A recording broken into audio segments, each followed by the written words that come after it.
My name is Hugo Santa Cruz, and I am the writer, director, and producer of Tourists Go Home. I am representing Antiquino from the UK and La Gaveta Producciones of Spain. Tourists Go Home is a social satire set off a 103-page screenplay, and it's going to be obviously a co-production between the UK and Spain. And the year of production, we are aiming at 2025. The world where Tourists Go Home is set is a very real world.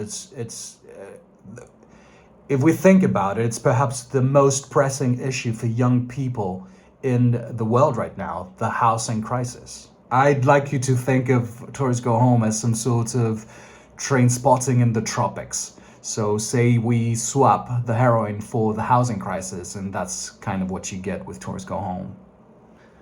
A bit about the inspiration on Tourists Go Home. I grew up in Tenerife, and at the age of 20, I went to London because I wanted something else from life. So I spent the following 20 years in London, up until A, with Brexit, and B, with the housing crisis and cost of living crisis. I just couldn't bear living in London anymore. It was just ridiculously expensive.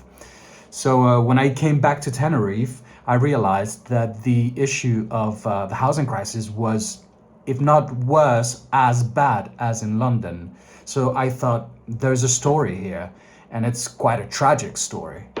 So I got to work and got to work on that screenplay.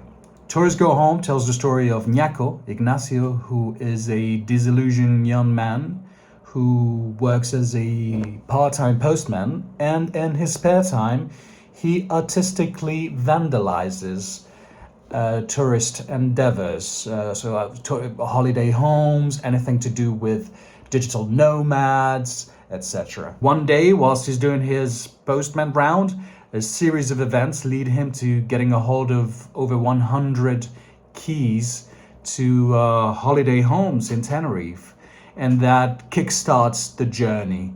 With that, Ñaco is entering a world where he is the tourist. In the story, we have obviously Ñaco, who is the protagonist, and this would be Ñaco. This is not quite Ñaco, but he is Cruz Cafuné, who is one of the, I guess you could say, the male version of Rosalia in Spain, and it just so happens that he is from Tenerife. So as I mentioned before, this is a sort of train spotting in the tropics. So with that, we want to give it a meta-cinematic, meta-modernist vibe, but also kind of a fast and loose approach. And I'm thinking the Safdie brothers meets, Danny Boyle, and I'm also a huge fan of Rainer Werner Fassbinder, so there will be something of that in there.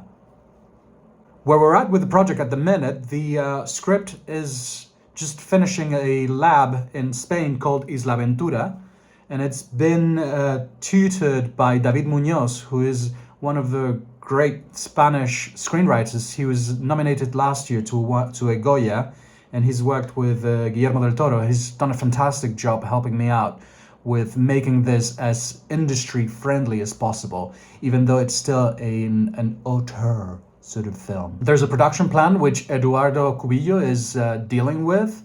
And what are we seeking? Well, we are seeking distribution and potential co-production.